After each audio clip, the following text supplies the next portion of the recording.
Quivering Desire. Chapter 3. Afternoon Delight. I went home early in the morning and got ready for the day.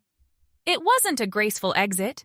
I couldn't exactly explain where I'd spent the night, but that stopped bothering me the moment I stepped back into the hotel for the seminar, because I hadn't even given my presentation yet, and I was already a wreck.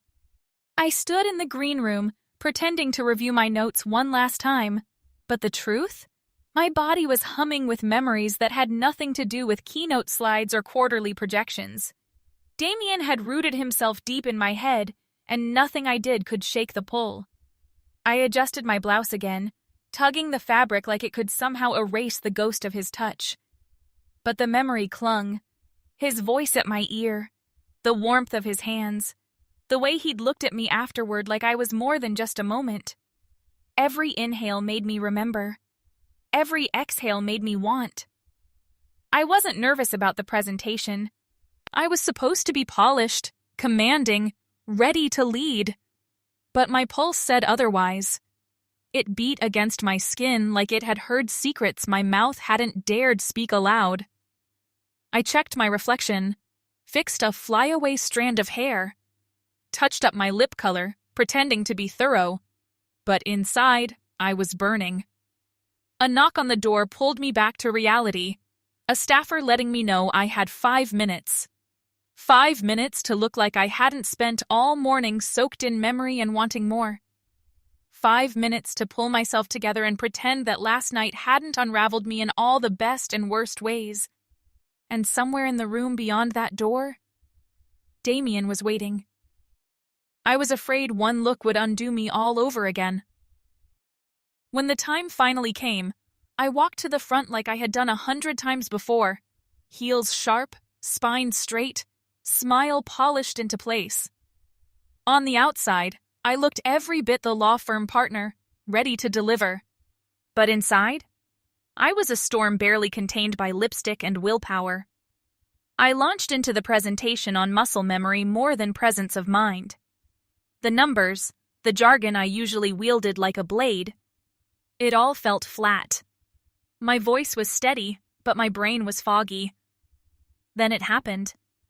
My eyes found Damien in the crowd, and just like that, I was off script. He wasn't doing anything, really.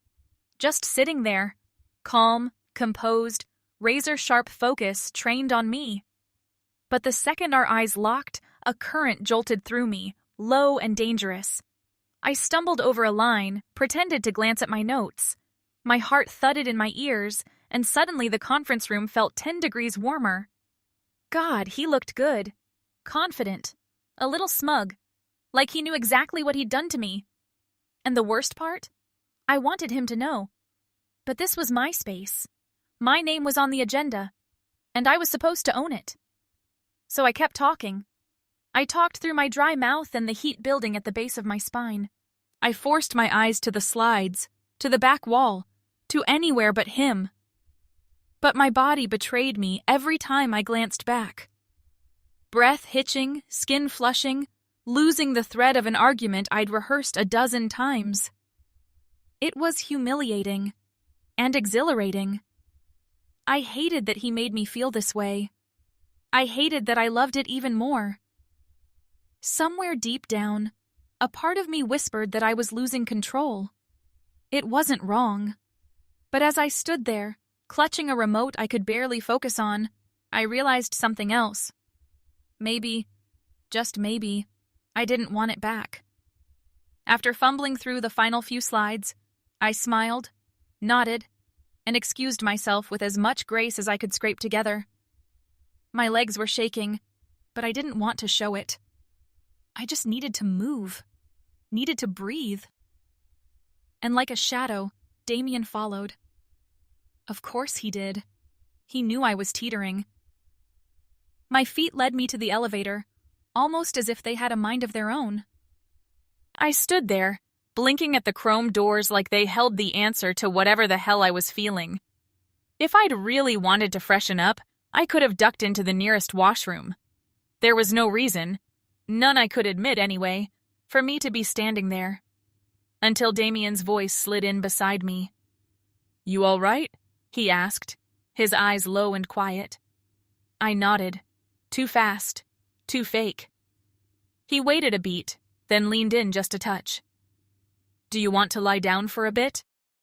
My brain fired every warning it had, every professional boundary, every sensible reason to say no and walk the other way. But my body had already made the decision. The elevator dinged. The doors opened. I still didn't move. And then, I stepped in. He followed. The ride was silent. Not awkward, not stiff. Just quiet in a way that crackled, like static before a storm.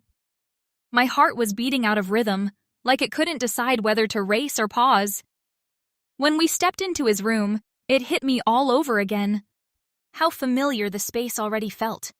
How my body remembered it better than my mind wanted to admit. He closed the door behind us, then leaned against it for a second, just watching me. His eyes weren't hungry. They were searching, making sure I was still in this with him. I took a breath, stepped out of my heels one at a time, and walked toward the edge of the bed. I couldn't focus all morning, I whispered, more to myself than to him. All I could think about was you. That's when he crossed the room. He didn't rush, didn't speak.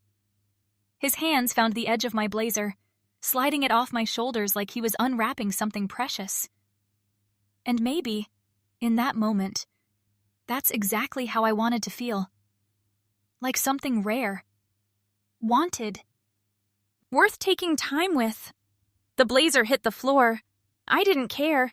He kissed me, slow, deep, and sure. And just like that, we weren't colleagues anymore. We weren't in the middle of a seminar weekend. We were just two people tangled up in a quiet storm that had been building since the moment we met. Are you sure? He asked, his voice barely above a whisper.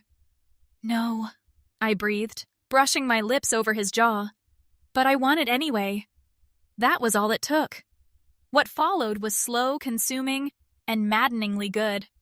He moved with purpose, tender where I ached for softness, sure where my hunger was louder than my words. I didn't need to ask, he already knew.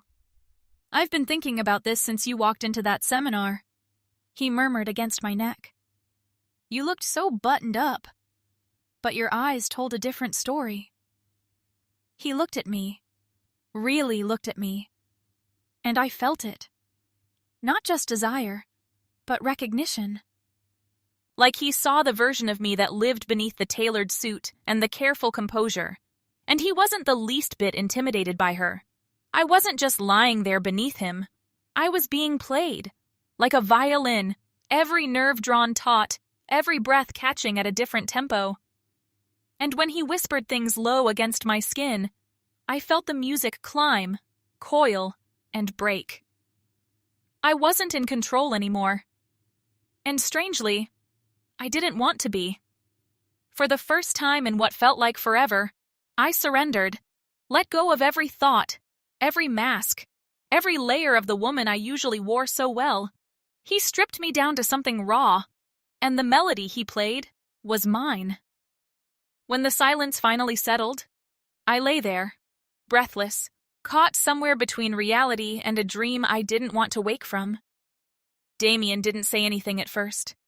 He collapsed beside me, chest rising and falling, and reached for my hand without opening his eyes. Our fingers laced slowly, deliberately. I could feel the rhythm of his pulse against mine, steady now, grounding. He pulled my hand to his chest, like he needed to feel me still there, still real. Emotion crept in then, like a tide I hadn't seen coming.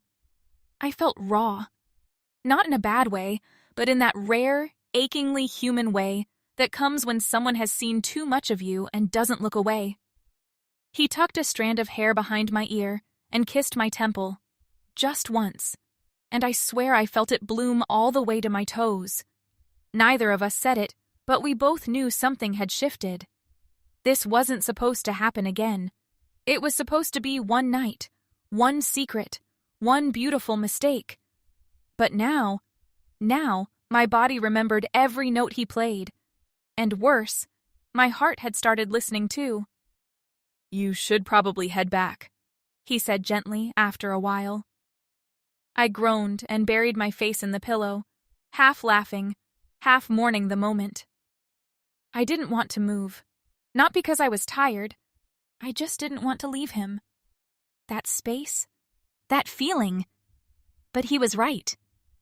I peeled myself off the bed with the kind of reluctance that bordered on emotional rebellion and went to freshen up. As I stared at my reflection, I tried to find the version of me that had walked in this morning, composed, in control, calculated. She was gone. In her place stood a woman who felt like she was flying too close to the sun, and I wasn't sure I cared if I got burned. If you're enjoying the story, this is the tamed version. If you want the full, unedited, quivering desire, every heat, every detail, every moment we had to leave out to keep it clean for this platform, grab your physical copy and enjoy the uninhibited version.